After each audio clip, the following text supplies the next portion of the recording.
Welcome to anybody who's never been here before. We hope you are enjoying your time. The best part of the service is already gone, I'm afraid.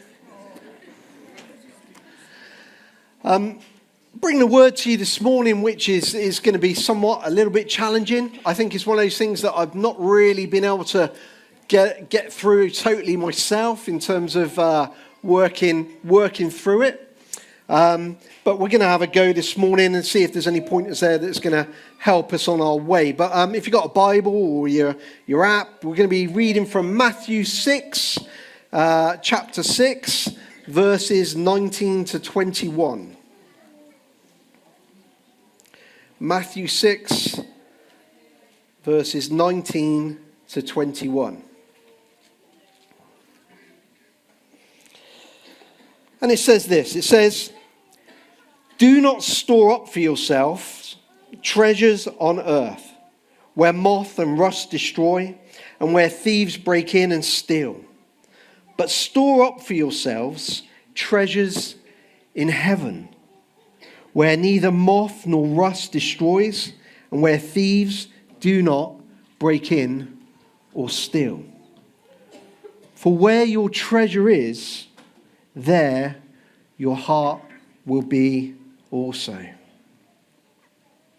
So this morning I want to talk a little bit about the tensions that is described in this passage this morning. The tension is created between the pursuit of worldly treasure and heavenly treasure.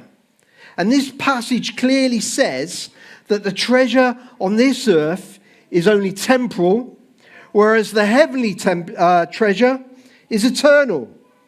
And yet there is this tension between the two that pulls on our hearts. What is tension? Well, by the dictionary definition, tension is a state of being stretched tight. It means to apply force to something in order to stretch it. And when we look at this passage, it is clear to see the two different forms of treasure and how they compete for our heart. The treasure of this world and the heavenly treasure. Both are obtainable in this life, but both hold different attributes. One of these treasures that we are told is only for a fixed amount of time, whereas the other treasure we are told does not perish. It does not corrode, and it can never be stolen. But what causes us to seek one over the other, or to seek both? How do we come to prioritize which we should be chasing after? Now, many of you will be more than aware that over the last year or so, the bank interest rates went a little bit crazy, didn't they? As a result of inflation, people's mortgages had risen considerably due to the amount of interest they were paying on their loan, which had now increased. But for those people who had a little bit of money in the bank, a little bit of savings, they were feeling very happy, since now they were getting a great return on their investment. And there are many different saving products out there, aren't there? With different terms and conditions. There are all types of savings accounts and ISAs that come with their different terms and conditions. But what is noticeable is that the longer that you are prepared to save your money, in other words, the longer that you are prepared not to touch it, say for a year or 2 years or maybe even 5 years, then the better the interest rate you will receive and the better return you will get on your money. So let's say 6% interest sounds a lot better than 3%, but yet the higher return comes with a less favorable condition. The heavenly treasure is a little bit like this. Second investment option. You will always be getting a return, just that you won't be able to instantly access it to its full reward. You will never see its full glory until you perhaps are actually standing at the white pearly gates like a bank, heavenly treasure comes with certain conditions. Heavenly treasure does not appeal to instant gratification, whereas earthly treasure does. Why is it like that? Hey? Well, it's a little bit like me. Why does all the food that's good for you taste horrible? And why does Mars bars taste so good? Huh? But that's just the way it is. You see, there aren't any shortcuts. In general, earthly treasures not only appeal to instant gratification, but they appeal to ourself. Heavenly treasure, on the other hand, is always thinking of the benefit outside of oneself. And we're going to unpack that a little bit later on. And so here we are, living in this present moment. And we have to live between this tension of the appeal of instant earthly treasures and having to faith to see beyond for reward of heavenly treasure. You see, I naturally feel more comfortable giving my money to the bank for a year than having to wait to get it back over 5 years. Because I feel more secure in knowing that I'm getting something back from it in the not-so-distant future. If we've got to wait until I die to receive heavenly treasure, is there not a risk that I might not see anything back? Or am I applying the same perspective to heavenly treasure as I would to earthly treasure? Am I concerned about what I can get out of it? And here lies that fundamental difference between the two treasures. One is about taking, and the other is about giving. But the Christian has to continue to live in this tension. It's so difficult, isn't it, sometimes when we see everyone else around us who doesn't give two hoots about heavenly treasure. Seemingly, they are continuing to prosper and gain more earthly treasures. And we can be left thinking, where the heck is my portion? The truth is that the pleasures of this world, the things that which our hearts are attracted to, are in themselves. They're not bad. It's not a crime to own a beautiful car or a beautiful house or to spend your money on non-essential items.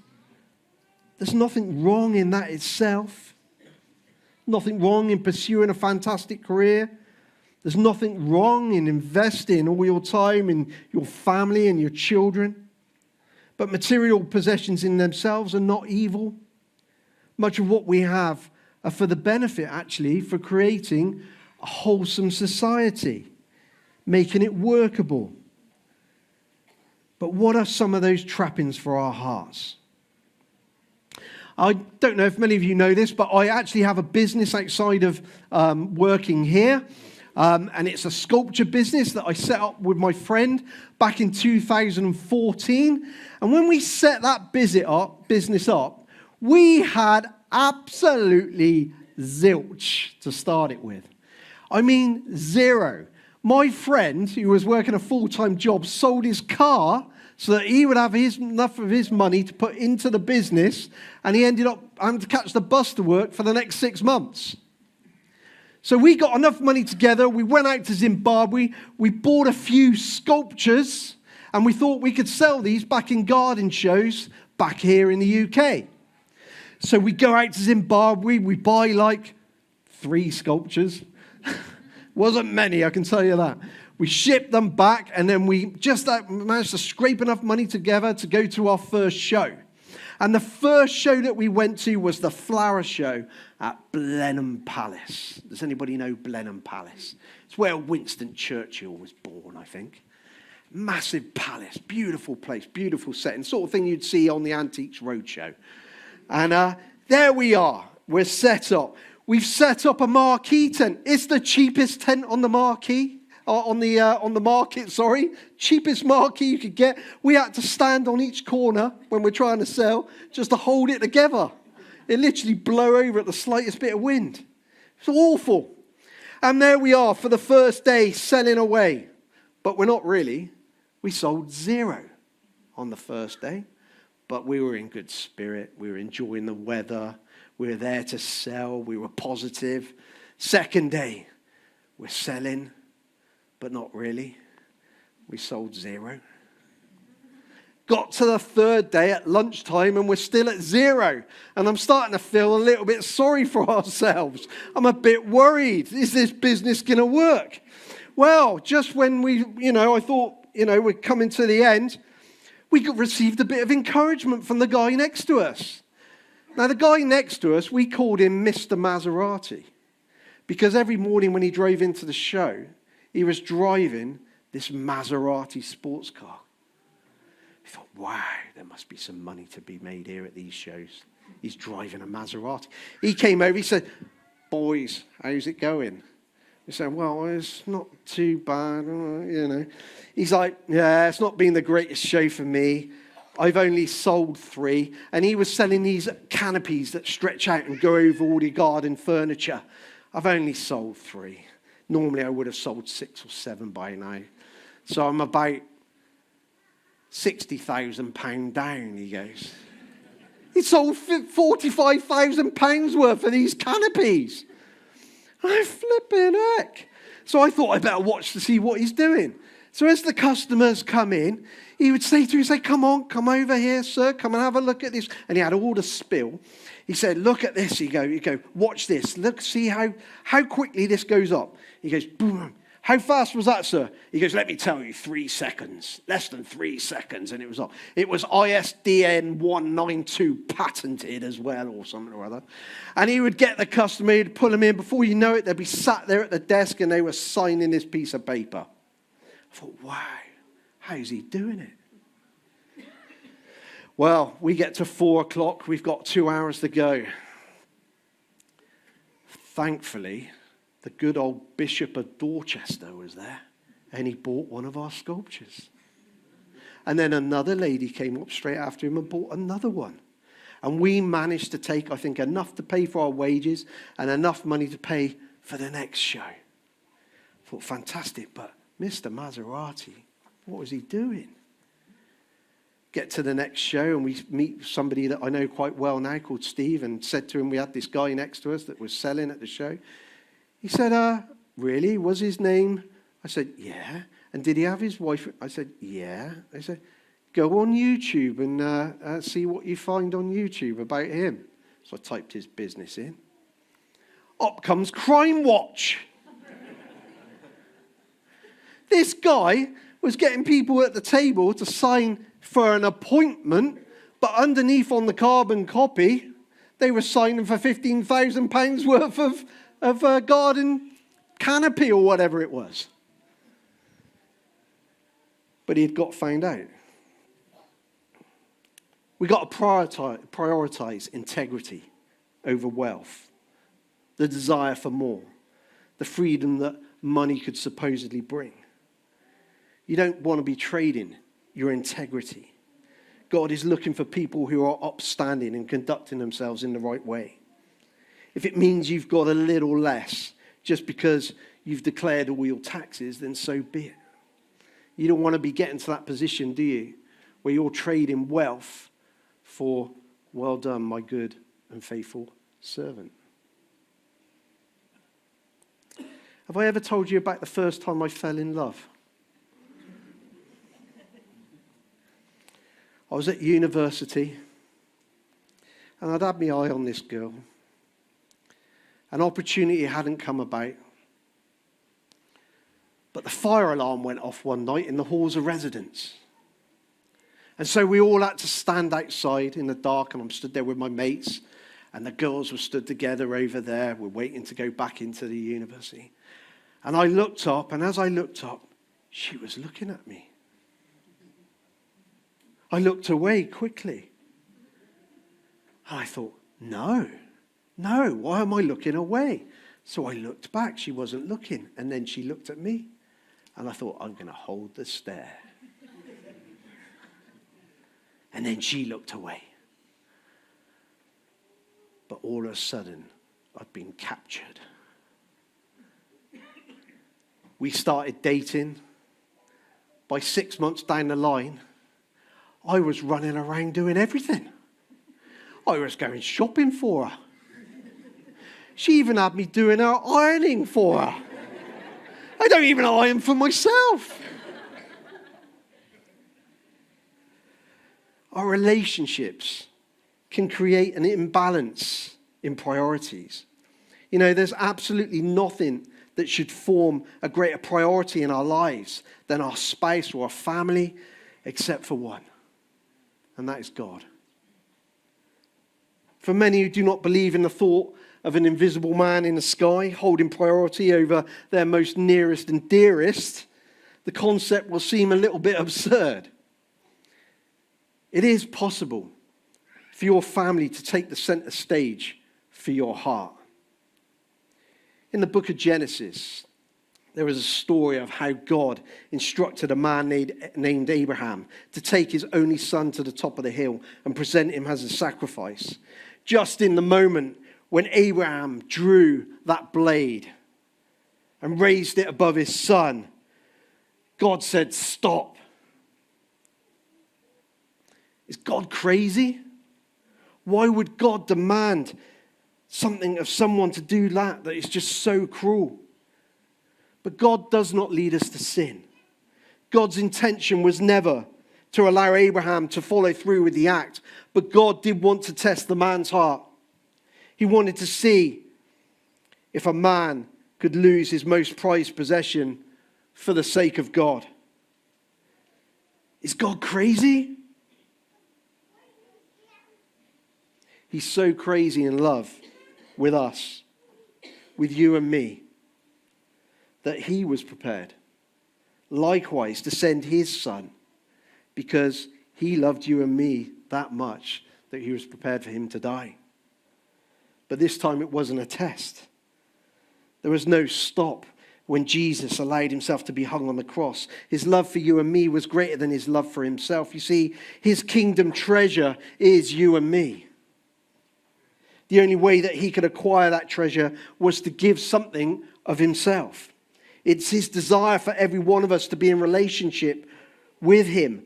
And he was prepared to do whatever it would cost in order for us to be able to step into that freedom. Heavenly treasure will always cost us something of ourselves.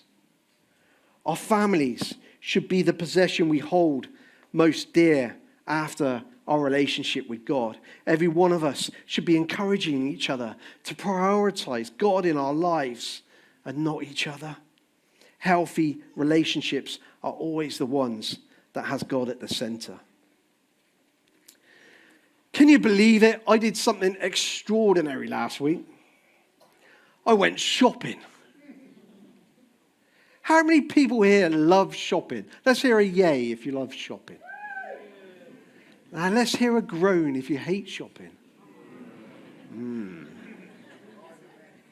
There's a distinct difference in the tone there as well. I went shopping and I saw some of my fellow comrades out there being, I won't say dragged, but following their better halves around, enjoying shopping. Do you know what? I was so proud of myself. I went to buy a new coat and I went into 3 shops before I bought it. Normally I walk into the shop, it says 30 quid, and I say, lovely, thank you very much, and I'm out of there. But this time, I looked around 3 shops before I chose my coat. I was so proud. I was proud, wasn't I? I came in, I was talking about it. We live in a society that constantly reminds us of what we should look like, concerned with our appearance and how others view us. If we're not in the latest fashion, then somehow that alienates us from others. It's all, in almost every aspect of life, there is a tension put upon us as to how we must dress or look. What I absolutely love about this church is that you can walk into this building however you wish. There are some people who come into church and they are dressed immaculately. And there are others of us who say, let's say we're a little bit more scruffy. Why? Is it wrong that your pastor is not suited and booted? Is it wrong if he is? Absolutely not. It's amazing to see the way we all dress. And I can feel people right now, you're probably starting to feel a little bit conscious. Am I overdressed or am I underdressed? No. You came as you are. and all are welcome, however they come into this building. There are occasions in life when a certain attire definitely is more respectable and appropriate. 100%, you know. You won't ever see any of us up here wearing dog collars, but I would wear one if I was, say, going to a funeral and the family wanted that as a wish out of a mark of respect, or if it was to hinder the opportunity of someone hearing the gospel. Sometimes we have to sacrifice our own personal preferences for the sake of the things that really matter. If by the way I dress or do not dress causes someone so much offense that they do not hear the gospel, then perhaps I need to rethink. But we'll never have a culture in this church that will judge you according to what you wear in this building. You see, a non-judgmental environment is one which is actually storing up heavenly treasure. God's kingdom is an all-inclusive kingdom. How do we deal with living in this tension? How do we keep our eyes, as it says in Hebrews, fixed on Jesus? Maybe we need to look at the world through God's perspective rather than our own. Jesus freely gave up his own life for the benefit of you and me. When the thoughts come into our minds, when we see others with earthly treasure, where do our hearts and minds turn? Do they turn to the thoughts and feelings of resentment and envy, or are we at peace? If we see someone who has something or is doing something that I can't do or have, what perspective do I take? It is easy to wish that I had more. It's not so easy to be content with what I have.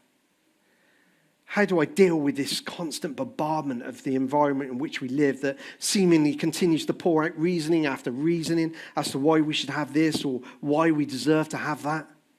Again, I return to the beginning. These earthly treasures appeal to the self. The earthly treasure compels you to be attracted for what it is that you can gain. I've seen people store up heavenly treasures. I met a guy when I was out in America when I first came to faith. I went to his small group that he had set up there. And he sort of took me under his wing a little bit and started to look after me. He went out and he bought some books for me to disciple me, for me to read. After he'd bought these books for me, I called him up and said, Roger, would you mind coming to my baptism service? I thought that I was going to get baptized in the sea where I was living. And he said, sorry, Mark, I can't. I said, why? He said, I just can't afford it at this time. He didn't have the money to put in his car, but he had the money to buy me books for the better of my Christian faith and development. I was out in Zimbabwe recently and got into a conversation with my friend's uncle. And we were talking about the condition of Zimbabwe, the condition of the country, and how it got to this point. And inevitably, we went into the history.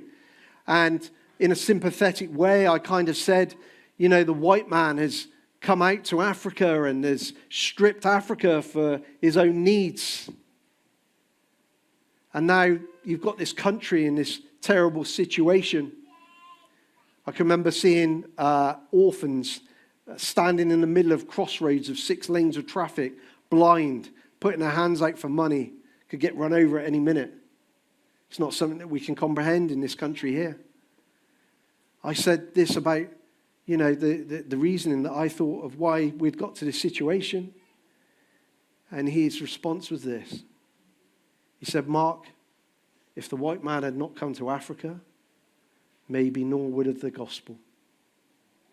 What a perspective as he sits there without any electricity, worrying about what food's next coming on his table. His priority was a kingdom priority. The gospel of Jesus Christ was more important to him than the food he put in his mouth. So many of us here will come from places in the world that are far less prosperous than this country. You know, this is a reality that I'm talking about to be true. And it's a cultural shift that needs to take place here. Taking our gaze off ourselves and fixing it instead on others. That's what Jesus did. Even when he was hanging on the cross, he gave out of himself by saying, forgive them, Father, for they know not what they're doing. And that's what this country used to do. For that which it had freely received, it freely gave out. This country used to send missionaries all over the world, and now it's in reverse.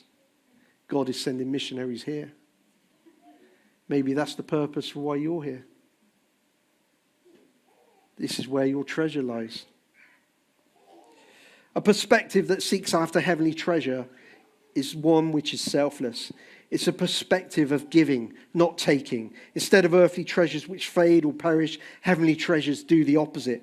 The heavenly treasure, instead of corroding, it actually grows, it multiplies. When I think of what others have invested in me, I would hope that the return on that investment would be tenfold.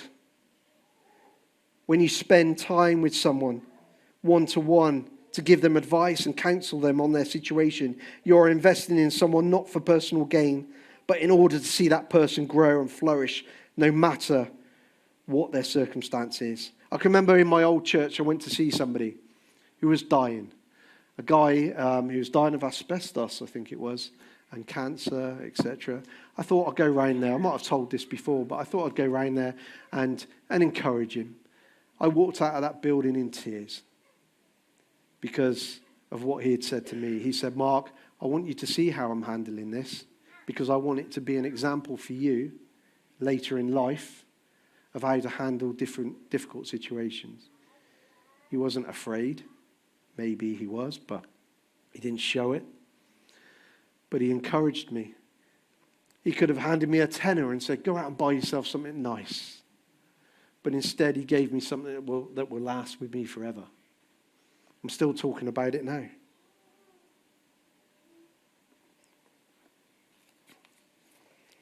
You see, generosity starts with ourselves, giving our whole lives to him to do with what he pleases. We offer ourselves to do the work of him, whatever that may be. In order for us to go higher, then we must go lower. And that means giving up our personal desires and ambitions and trading them for kingdom ambitions. That is where the treasure is. That is where our hearts need to be. Let's consider that this morning. Like I said at the beginning, I don't claim to have mastered this by any means. That heart is so easily pulled in different directions. I'd recommend that we start with little steps. Maybe there's those little things that God highlights in our lives. What do you want me to put down, God? What do you want me to be not quite so attached to? And that's personal. That's between you and him. Band, if you'd like to come back up. We're just going to close with a song. But I just want to pray as the band are coming up. Let's just bow our heads for 1 second.